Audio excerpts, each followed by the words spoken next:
You've worked, as I recall, with Gary Silverberg before.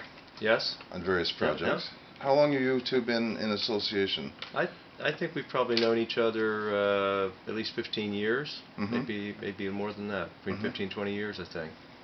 When he came to, I guess he came to you with the idea that would you would you work with him on Art Condos? Right. Did this strike you at all as a rather odd idea, calling something Art Condos and having some sort of interest in the visual arts that was somehow had to be folded into design? Yeah. Well, it wasn't called Art Condos at the beginning. Wasn't it? No. No, it was that sort of when he and I were first working on development at this corner, it didn't actually have an official name. And then that developed as, well, first of all, we a good amount of the early work was working with the planning department because it was basically a rezoning. It had been industrial property and it was changing to residential. So there was a lot about working with the planning department and the urban design people to figure out what's the right fit, what's something that's acceptable. Yeah. In that particular area of the city, there was a little bit of history. As you may know, there are other projects that are now under construction or nearing completion that were where there was a lot of strife, a lot of conflict with neighbors, with the city planning department, with people, members of the city council, and so in a sense we were kind of working within that context, but I think the success is that we didn't end up at the Ontario Municipal Board. We didn't end up with the large kind of battles and that sort of thing that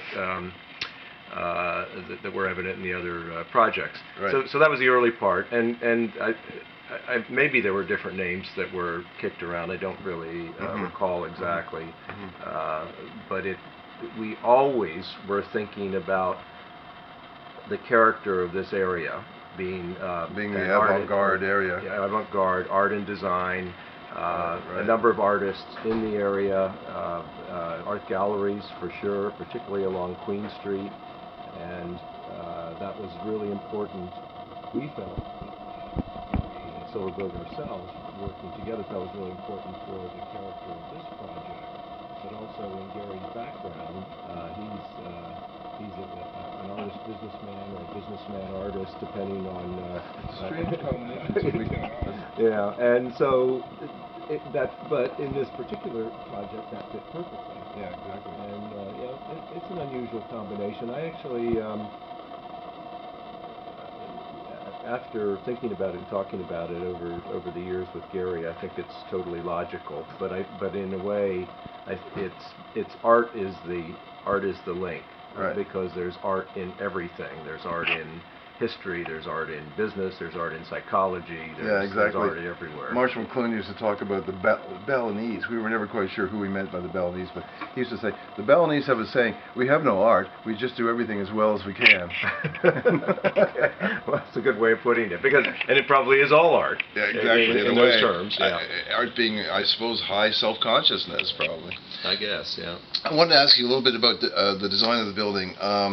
And what I wanted to ask you is, there are 1 million condos in the world, and a lot of them in Toronto, and it must have been some sort of really interesting challenge for you to make a building that wasn't just another condo. How in a form that is pretty conventional, how do you assert a little individuality? It's you're right. It is a challenge, but it's an important challenge. It's in the projects that we've worked on, well, actually in condominium projects, but also in other projects, there are usually several factors that make that project specific. One is the location, the context, and as I was saying, with the Queen West environment is really quite important in this case. Another is, of course, what it's made out of. Is this family housing? Is this swinging singles? Who's going to live here? And the people that are going to live here, are they going to live here for a year? Are they going to live here for their whole lives? So thinking a little bit about the program. In this particular case, one of the aspects of the program that came up was the concept of tilting more toward live-work type of units wherever possible.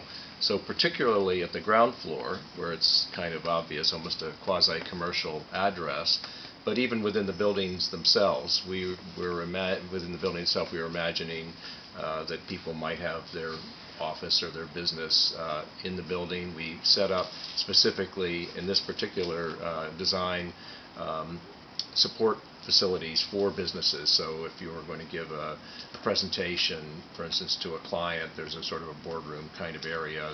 The amenity space is sort of a lounge kind of space, but we set it up in particular so it could be a quasi business-related activities could go on there too. So we were thinking about that. Right. I'll stop there. No, Okay. I'm just thinking more and more buildings are to be of use. They're efficient as well as handsome. Yes, and I'm thinking more and more buildings are becoming they're bristling with electronic possibilities. Right. They become big machines. Yep. Maybe Corbusier was right. A building is a machine for living. A machine for living. That's right. Yeah, I think he was sort of thinking about the same idea, but different kinds of technologies. Technologies have certainly evolved quite a bit from that time, but he was certainly thinking about life as a kind of a process, I think, and an idea about providing a place to live that facilitates good life. I think that's the machine supporting a good lifestyle. I think that was the analogy. That's how I understand his analogy. In this particular case, you're right. All buildings are filled with technology, and our lives are filled with technology, and it's mostly great. So it's a matter of making a comfortable fit, yes? Yeah, that's right. And I think some people might like to live in, I'll say, a steel mill, for instance, with clanging and hot steel being poured and that sort of thing. But most people are a little bit more conventional in what they're looking for as an environment, a living environment. So the trick is how to tame the technology in a sense, or how to build the technology in so that one has all the other amenities that you're looking for in a living space. At the same time. At the same time. Yeah. Yeah. Big challenge to fold everything into a bounded structure like a building. Yeah. It's got to be, life itself to people. Right. Yep. Yep. Thanks, Dave. You're welcome.